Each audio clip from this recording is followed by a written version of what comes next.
Hi, if you're watching this video, you are wanting to set up your color wheel.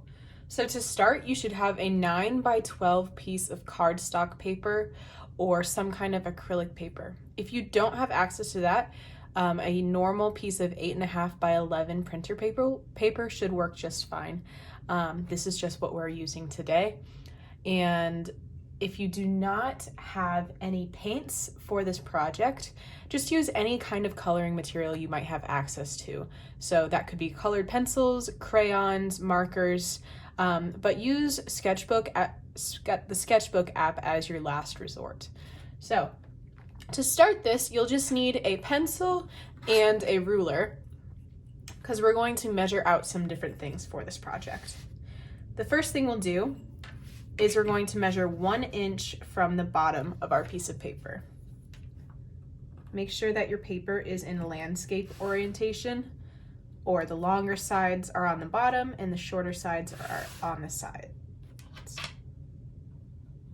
So I marked my 1 inch in a couple of different places,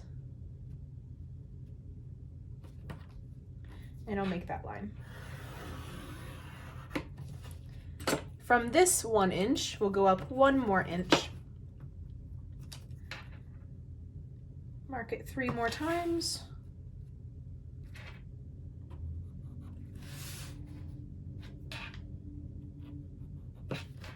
And connect those lines.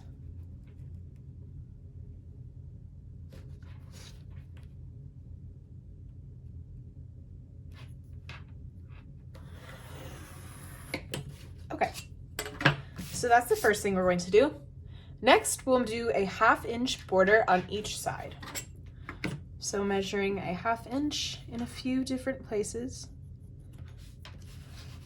Remember, a 1/2 inch is the second biggest line on your ruler.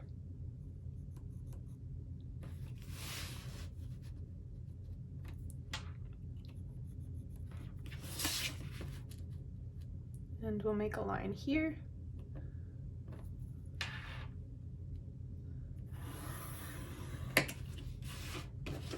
And the same thing on the other side, so 1/2 inch.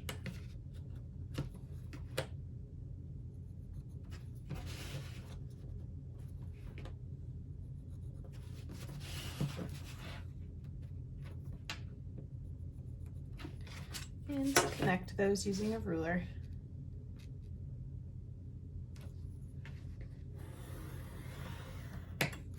Okay, now from this 1/2 inch border, we are going to measure 5 inches in between the first and the second line we drew from the bottom. So measure 5 inches. That'll be right here.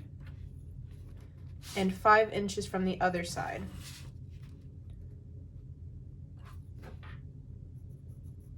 Okay.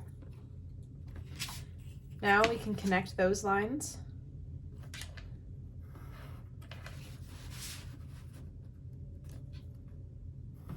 Just like that. And what we can do is erase the bottom and the top line in between these 2 lines we just made.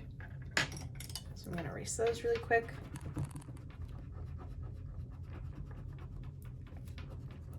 We're doing this because this is going to set up our tint and our shade scales. So we need 2 separate rectangles for this. So now we have 1 rectangle here and 1 rectangle there. Each of these rectangles will have 5 separate boxes. These boxes are going to each be 1 inch. So 5 inches should fit perfectly in there. That's what we just measured. And we're going to make a mark at each inch. So 1 inch, 2 inches, 3, 4. We'll come over here and do the same thing.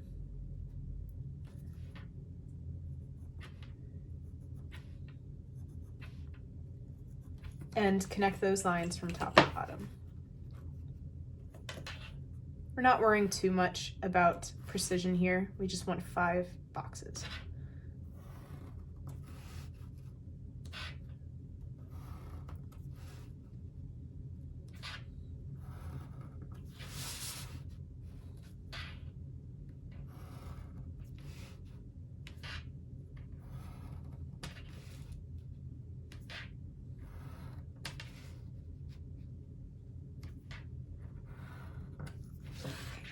This first box will be our tint scale. So we'll label that tint. And this one on the right will be our shade scale. So we'll label that shade.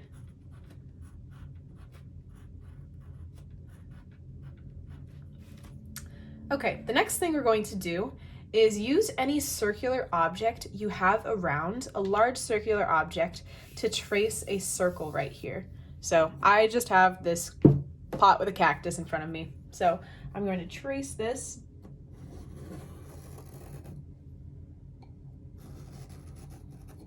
Oops.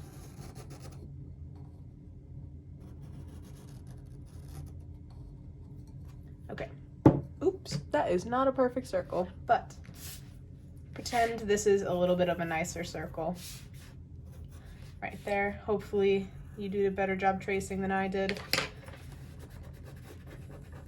And if we remember from the PowerPoint that we saw in class, or the slideshow, there are 6 colors in a traditional color wheel. So that'll be yellow, orange, red, purple, blue, and green. To make our sections for our 6 colors, we're going to first put our ruler about halfway in the circle and make a horizontal line,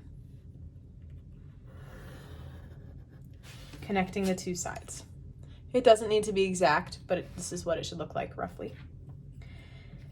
Now, kind of eye where the middle of this line would be. That's going to be the center of our circle. And we're going to make 2 more lines that are going to be in an X formation, going from one end of the circle to the other.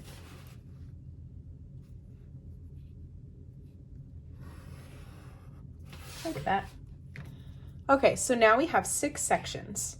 Let's go ahead and label these for each of the colors. So starting with yellow, I'm going to put a Y on the outside of the circle.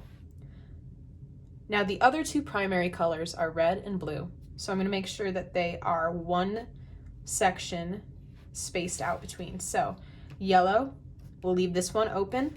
Then this next one will be red, our second primary color. We'll leave this one open, and this will be blue, our last primary color. In between each of these will be our secondary colors. So if it helps to cover up one of those letters, we can look at the first half of the color wheel here. Yellow and red make what color? That would be orange, so I'll put an O here for orange. If I cover up this bottom half, I see blue and red, which would make purple. Put a P there. And last, we have blue and yellow, which make green. I'll put a G on the side. So now we have our setup for our color wheel and our tint and shade scales, and we're ready to start color mixing.